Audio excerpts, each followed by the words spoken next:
गृहस्थ धर्म की सार्थकता है कन्या हो या पुत्र हो, संतान होना चाहिए।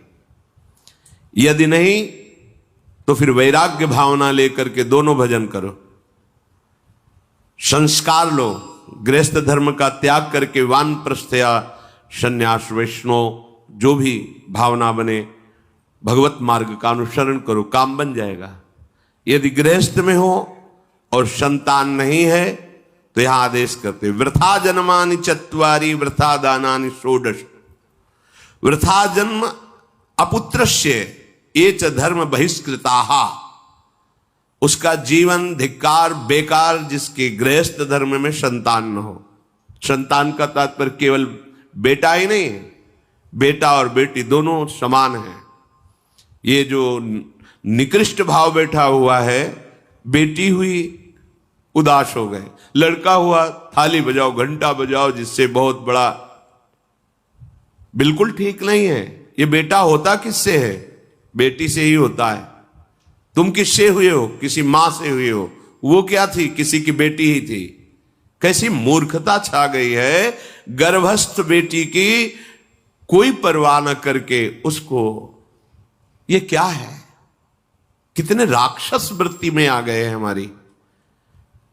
राक्षस भी अपने बच्चों को नहीं खाते।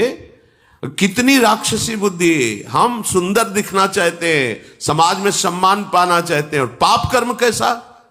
बेटी है गर्भ में, हत्या करा दो, नहीं चाहिए। तो बेटा कहां से पैदा होगा? वो किसी की बेटी से ही तो पैदा हो रहा है। कैसी मूढ़ता छा जाती है। वैसे भी शास्त्र में स्त्री हत्या करना बहुत बड़ा महापाप कहा गया है। फिर भ्रूण हत्या, गर्भ हत्या, गर्भस्थ शिशु की, उसमें भी कन्या, सर्वनाश। इसके बाद फिर रोते हैं, हमने कौन सा पाप किया, भगवान ने हमारा पुत्र छीन लिया। कौन सा पाप किया, भगवान ने ऐसा कर दिया।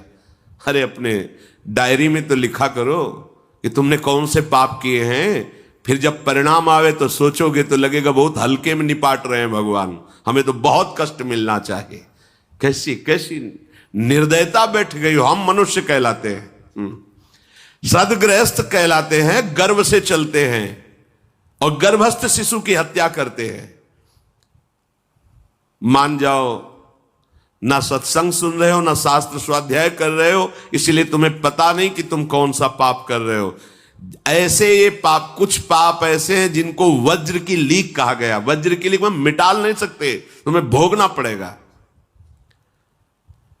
जो गृहस्थ है और संतान नहीं है, उस जीवन को सार्थक करने के लिए अपने गृहस्थ जीवन का त्याग करो, तीर्थ धाम कहीं वास की व्यवस्था करो और दोनों मिलकर भजन करो, अपने शरीर को पूरा करो, तो जीवन सार्थक हो जाएगा। अगर गृहस्थ है, संतान है, पढ़ाओ लिखाओ, उसको उसी योग्य करो जैसे तुम्हारे माता पिता ने किया है, तो तुम उस ऋण से मुक्त हो जाओगे। और फिर भी भजन करो, भजन ही तुम्हें भगवान की प्राप्ति कराएगा।